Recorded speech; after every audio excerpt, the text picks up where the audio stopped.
বাবা অথবা মা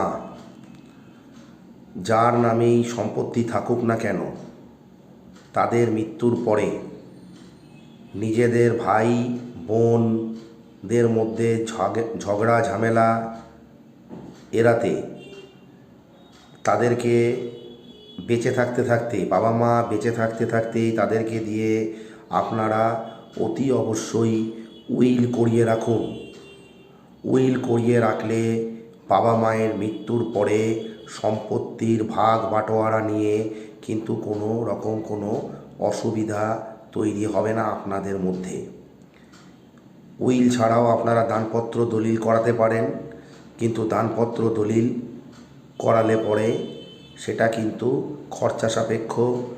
আপনার প্রপার্টির যা ভ্যালু তার 2% কিন্তু আপনার রেজিস্ট্রি খরচাতে যাবে। কিন্তু উইল যদি আপনি রেজিস্ট্রি করান তারও যা ভ্যালু, যদি রেজিস্ট্রি না করান তারও একই ভ্যালু। তাই চিন্তা ভাবনা করে বাবা মা বেঁচে থাকতে থাকতে তাদেরকে দিয়ে তাদের সম্পত্তি উইল করিয়ে দিন। তাদের যেমন খুশি তারা তারা ওনারা ছেলে মেয়েদের মধ্যে সেইভাবে ভাগ বাটোয়ারা করে দিক পরবর্তীকালে। তাহলে সেক্ষেত্রে কিন্তু কোনো ঝগড়া অশান্তির সৃষ্টি হবে না।